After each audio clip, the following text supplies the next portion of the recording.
শহীদ ওসমান হাদির যে হত্যাকাণ্ড, এই হত্যাকাণ্ডটা কোনো একপাক্ষিক সিদ্ধান্ত হয়নি। এটি একটি সমঝোতার ভিত্তিতে হয়েছে। এই সমঝোতাটা কারা করেছে? আপনার কাছে কি মনে হয় শুধুমাত্র আওয়ামী লীগের মধ্যেই একটা দেশবিরোধী চক্রান্ত কাজ করত? এটা বাংলাদেশের প্রত্যেকটা রাজনৈতিক দলের মধ্যে রয়েছে।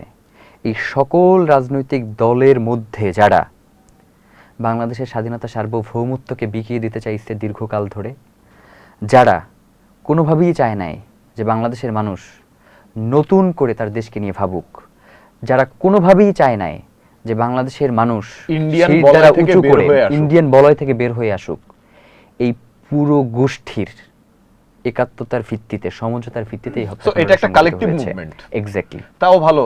মানে আপনি দেখেন যে শহীদ ওসমান হাদি অন্তত সেই মানুষটা, যেই মানুষটার ইস্যুতে অনেকগুলা রাজনৈতিক দল একমত হয়েছে। নরমালি তো ঐক্যমত্য কমিশনে ঐক্যমত্য হয় না, যে ঐক্যমত্য কমিশনে এই ঐক্যমত্য হয় না, শহীদ ওসমান হাদিকে সরানোর জন্য রাজনৈতিক দলগুলো ঐক্যমত্যে চলে আসলো এবং তাকে সরিয়ে দিল পদ থেকে।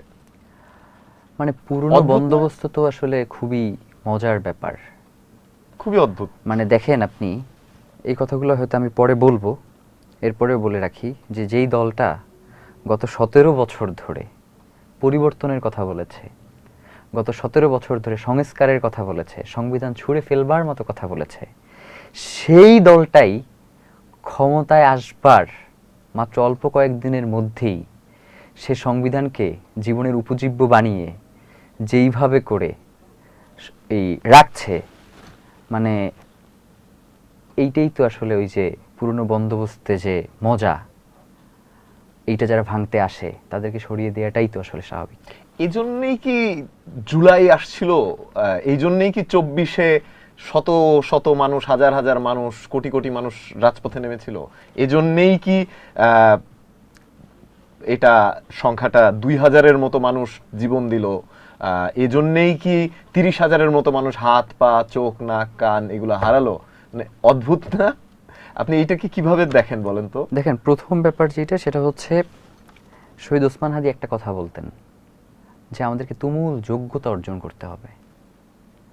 এই কথাটা মানে ভার কি, এটা হয়তো আমরা এখন পর্যন্ত ওইভাবে করে উপলব্ধি করতে পারি নাই। মানে যেই মানুষটার জন্য ক্ষমতা খুব সহজলভ্য, যেই মানুষটার জন্য রাজপথ খুব সহজ মাতিয়ে রাখা, সেই মানুষটা রাজপথ ছেড়ে সবাই তুমুল যোগ্যতা অর্জন করতে বলে কেন? মানে তার তো রাজপথের লোক দরকার। যোগ্যতা অর্জন করতে বললে তো রাজপথে থাকবে না, মানুষ তো টেবিলে চলে যাবে, পড়ার টেবিলে যাবে বা হচ্ছে কাজে কর্মে মনোনিবেশ করবে। তাহলে সেই মানুষ সবাই যোগ্যতা অর্জন করতে বলে কেন?